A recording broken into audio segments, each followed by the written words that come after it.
Good afternoon. Welcome to our introduction to kinetics here in our next section. So we finished talking about kinematics before, and in kinematics, if you remember, we were talking about how things move. So the field of kinematics as a whole, we're talking about describing motion, the appearance of motion, how far something went, how fast did it get there, did it speed up, did it slow down, all those types of things and factors into motion. But remember in kinematics that while we described what the motion looked like, we didn't give any information as to why it moved that way. Why did something speed up? Why did something slow down? Why did something start moving? Why did something stop moving? We didn't talk about that at all. That's where we start now. So we are introducing kinetics. So it is the other main branch of mechanics and motion, and here with kinetics we are going to be describing why something moves. So here we're going to start introducing forces, we're going to introduce gravity, we're going to introduce torque, we're going to talk linear forces, angular forces in the next section, and start really talking about why certain things move and why certain things don't move. So that's where we'll start getting into with kinetics. So for this first section, we're talking linear kinetics, similar to how we did for kinematics. So we're talking about stuff in straight line motion for the most part. So no angular stuff yet. We'll get into that next. We're going to introduce the main laws of motion: inertia, acceleration, and reaction, which sometimes you'll see as action, reaction.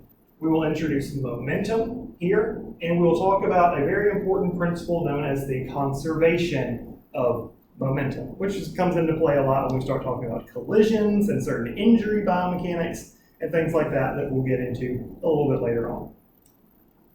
So when we start talking about forces, which is going to be the main point that we're going to talk about in all of kinetics, we're talking about why things move, why things accelerate. And in order to have that happen, we are going to apply forces.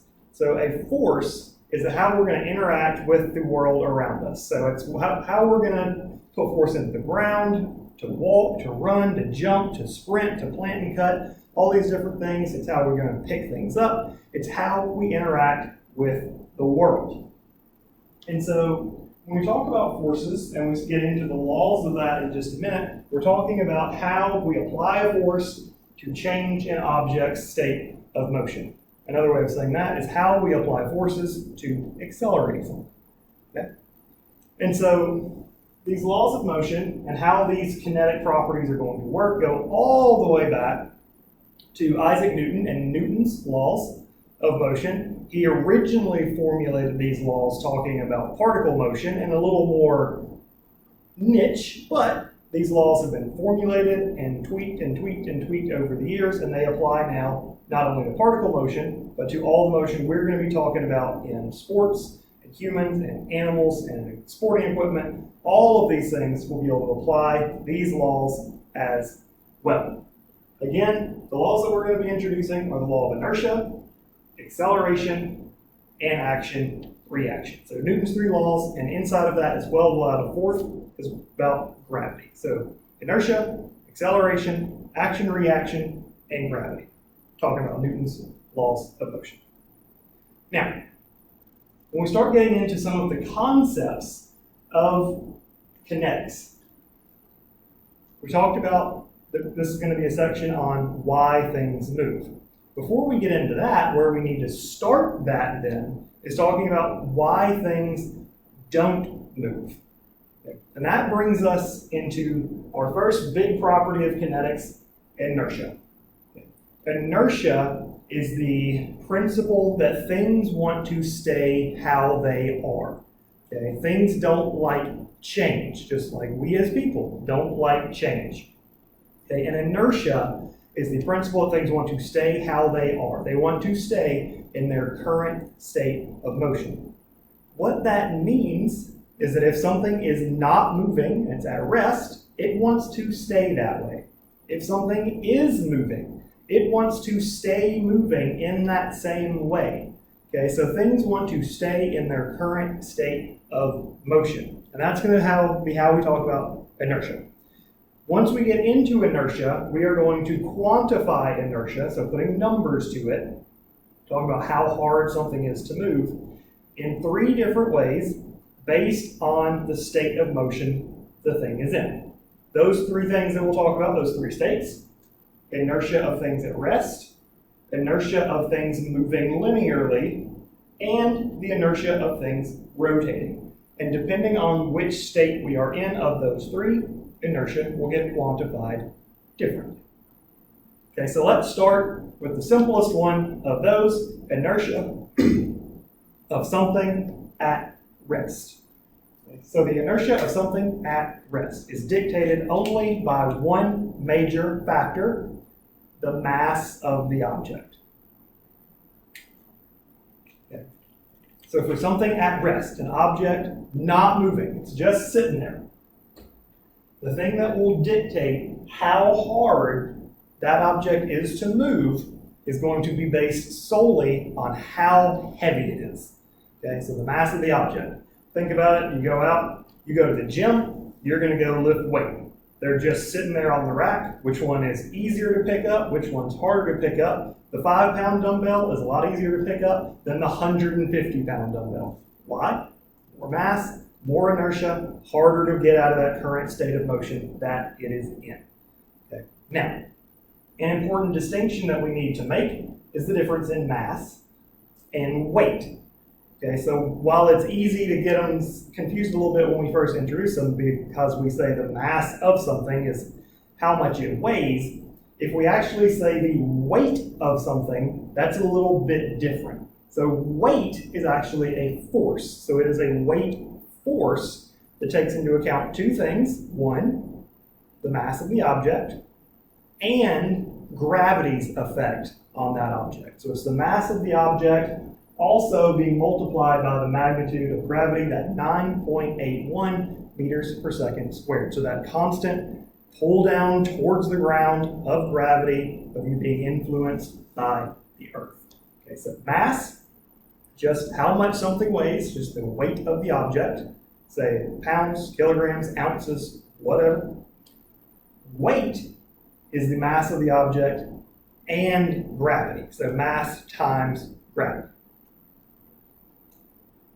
Now, that was the inertia of something at rest. So you're trying to get something from a state of rest out of that state. It's just how much it weighs. Now, once something is moving, we need to talk about how we quantify the inertia of something that is moving linearly. So something is moving in a straight line. What dictates how hard that will be to stop? Okay? The inertia of something moving linearly is quantified by momentum. Okay, so the momentum of the object. There are 2 things that go into momentum in linear terms. The mass of the object again, and the velocity of the object. Okay, so now that it's moving, we have to consider how big is it and how fast is it going. Okay, so if I ask you to walk out into the street and you have to stop the next car that is coming at you, or the next vehicle that is coming at you, I want you to picture, if that's what you have to do, what are you hoping is that next vehicle coming? And usually what goes through people's heads when I ask that question are 2 things. 1, either something really small, so a little smart car or a motorcycle or a bike or something like that, or something going really slow, preferably both. Okay? Because when we talk about momentum, the higher the momentum, okay, so the more momentum something has, the harder it's going to be to change that state of motion or stop. Okay, so smaller momentum is going to be a smaller object and or a slower object. A higher momentum is going to be a bigger object and or a faster object. Okay? And that's the inertia of something that is moving linearly. So at rest, just the mass of the object, how big is it? Once it starts moving, how big is it? And how fast is it going? And so if we look at this in kind of some sporting terms, and we picture these two groups of players, we've got skill players and we've got linemen. And when we talk about these, you think of your skill players, your defensive backs, your specialists, your running backs, your wide receivers. In general, we see them, they're quite a bit smaller, and their main jobs are to change of direction quickly, create separation, move fast, lots of speed involvement. Okay? And we talk about a lot of speed involvement and change of directions. We're talking about lots of changing of states of motion. Okay, so speeding up, slowing down, changing direction, stop, go, stop, go. They're able to do that, one, because they are much smaller. Okay? If you watch these guys, they're able to get up to a quick speed, and then they're able to stop on a dime, change direction. If you've ever watched football and you see a fumble or a weird tipped interception and the lineman ends up with it, they're not able to do that. Okay? They can get up ahead of steam, and once they do, they're hard to stop, but you're not going to see one of these guys really just plant and cut and change direction on a dime once they've gotten a decent bit of speed, because it's going to be a much higher momentum. So that state of motion is going to be much harder to stop and slow down and change. Now, as we talk about this a little bit more with momentum involved, okay, an important thing to start talking about is the conservation of momentum. And we're going to use this when we start talking about collisions a lot, especially. We'll talk about it when we start talking about sporting equipment design, so the way cars are designed, the way helmets and pads a lot are designed, is going to come back around to this. Okay. And so what you've got here on this slide is an example of a hockey collision. And so we just introduced momentum, so we've got two players traveling directly at each other. And so what we'll see here is that when these two collide, so they're going to hit and basically stick together once they hit, whichever person had the greater momentum is the direction they're going to go after impact. Okay. And so we just introduced momentum as mass and velocity. So as we read through this, we have a 90 kilogram hockey player traveling at 6 meters per second to the right, and we've got an 80 kilogram player traveling at 7 meters per second to the left. So we can pretty easily calculate that momentum for each person. Player 1, momentum equal to mass times velocity. So 90 kilogram mass multiplied by 6 meter per second velocity, and we get 540 kilograms per meter per second momentum. Player 2, 80 kilograms times 7 meters per second for a momentum of 560. So remember, player 1 was going to the right, player 2 was going to the left, 560 greater than 540. So after impact, these people are going in favor of player 2 and to the left. Okay. And so that is the case, and some interesting stuff that allows us to start talking about is how, one, we can calculate that momentum after the fact, and really what's that going to help us do. Okay? So the principle of the conservation of momentum. What that says is that the overall momentum of a system, so of these people colliding, or of two things coming into contact with each other, or three things, or whatever it is, the overall total momentum is going to stay the same. Okay, it's going to stay constant. And so that allows us to calculate the momentum of these people once they have collided and stuck together. Okay, so we saw that we had 540 and 560. And it was two separate things. Once they hit and stick, okay, they go from being two separate entities with their own momentum down to now one thing combined together and one total momentum. Okay? And so when that happens, if we take the two things and smush them together, that makes the mass of that object shoot way up, because it's now the mass of both people. But momentum has to be conserved. And remember that momentum is mass and velocity. So if the mass just went way up, in order to keep total momentum the same, velocity is going to go way down. And so if you picture these two people, when they collide together at high speed, they're not going to keep a really high velocity and go flying off into the crowd. Generally, they're going to hit and slow way down, okay, because of this principle. Okay. Now, that is based on the conservation of momentum. Okay. We see this in a few fun other ways. One of the big ones that we'll see is actually in the exterior of vehicle design, so cars, trucks, things like that, where they are designed that if they have a relatively small impact collision, so a slow collision, something just kind of bumps them, they kind of bounce it off. It's like a shopping cart rolls into your car or something like that. It kind of just bounces off. But if you get into like a high speed collision, so you're out driving, someone's going fast and just T-bones you, going really fast, your car is going to actually crumple around that car when it hits instead of trying to repel it. And the purpose of that is very similar to this, where these things stick together, because it's going to try and combine the mass of those two things together to drastically decrease the velocity so you don't go flying as much. Okay, so we see this pop up in a few fun ways in a lot of different areas. But again, conservation of momentum is that the overall total momentum remains constant. Okay, so if the mass goes way up, velocity is going to go down, and vice versa. Now, a force. Okay, so getting into our other main parts of kinetics. So a force, in easy layman's terms, what a force actually is a push or a pull on an object. That's it.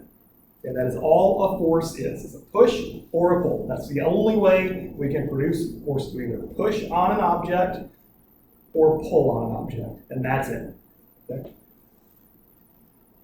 The things that will go into this that actually dictate how the forces will work and how they will affect things is one, the magnitude of the force, so how much we push or pull, and the direction that that force is applied, which we'll talk more about a little bit later on.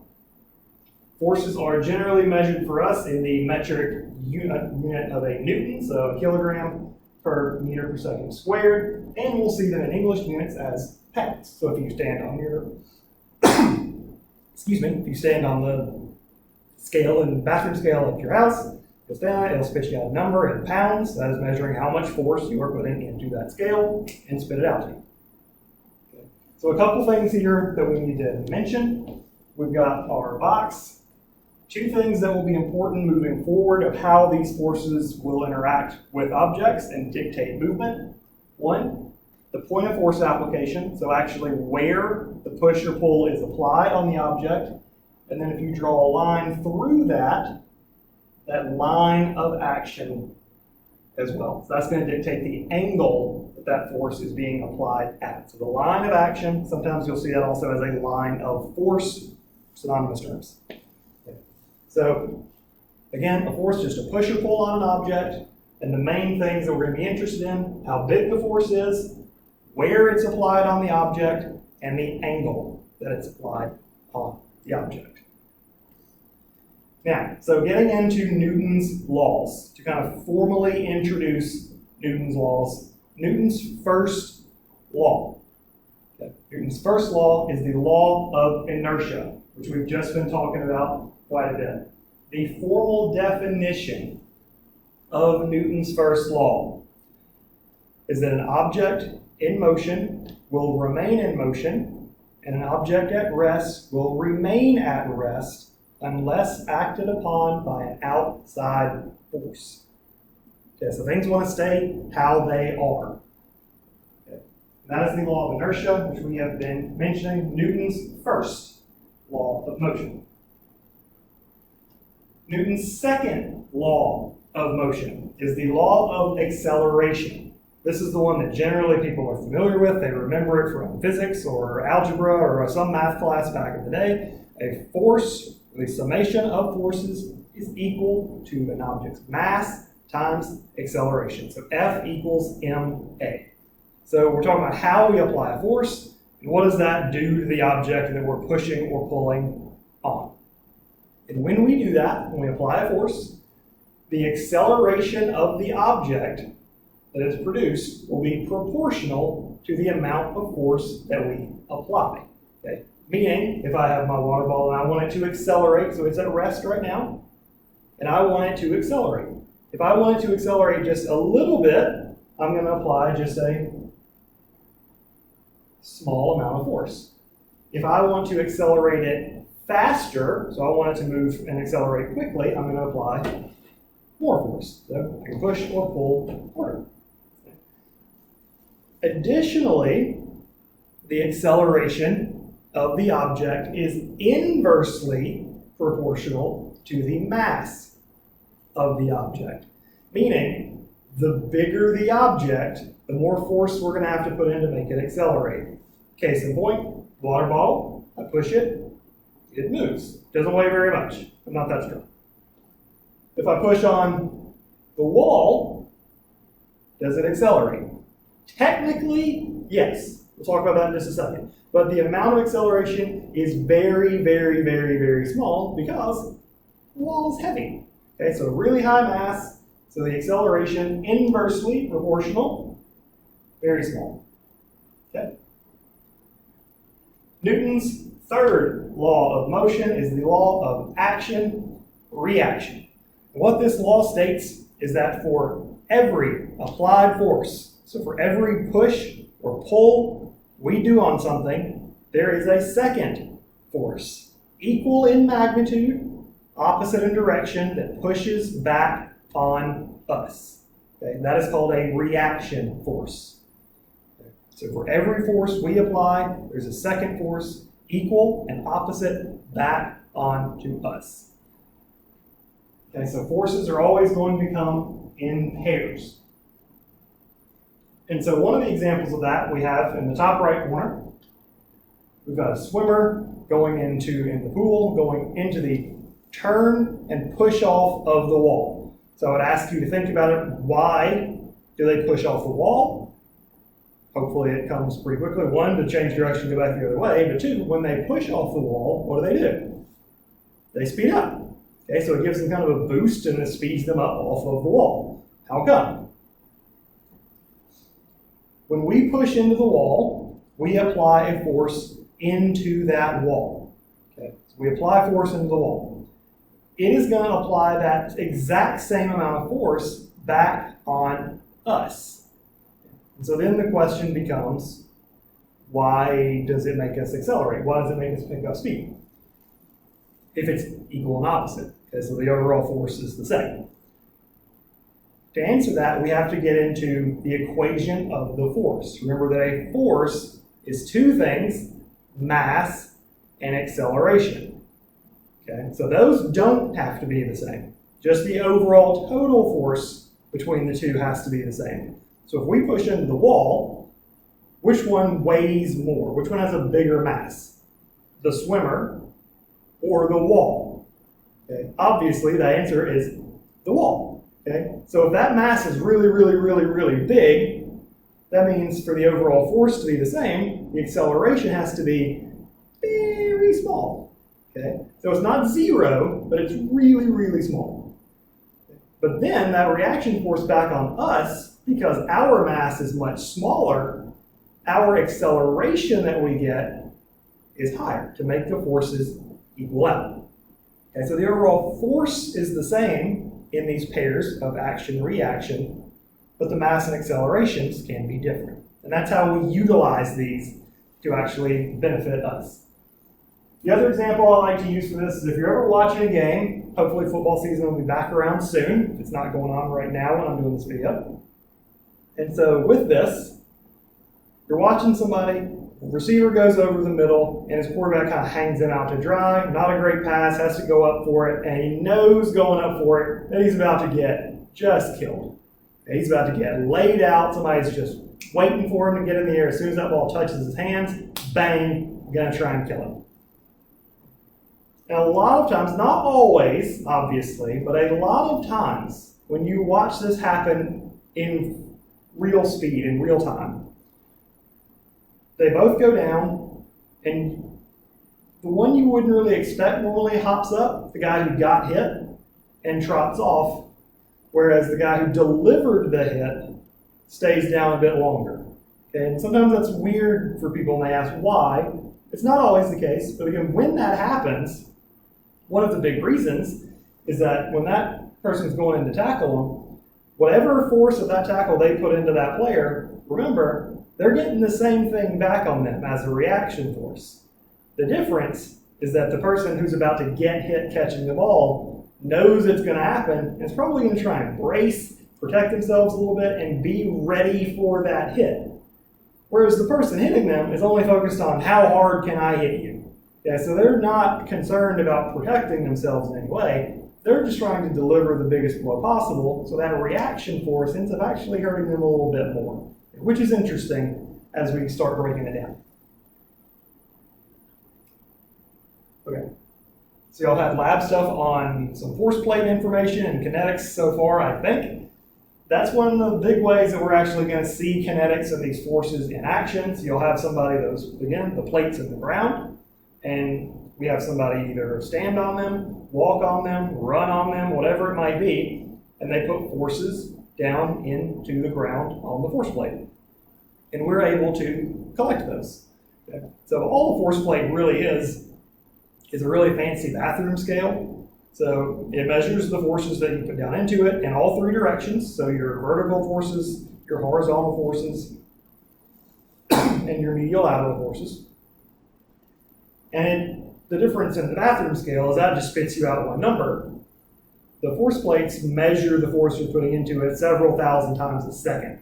So we're able to see how those forces are generated up over time, how they can be dispersed. We can do a lot of stuff with these and calculate forces of things in real time, which we'll see as we continue in kinetics.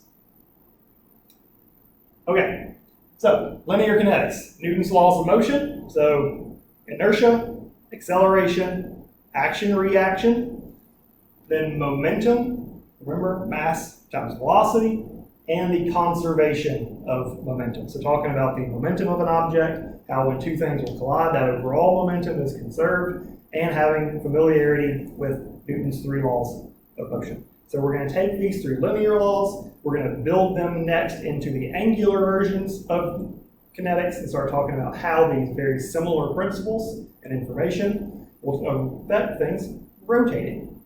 Okay. So that's it for linear. We'll get into angular kinetics next, and I'll see you next time.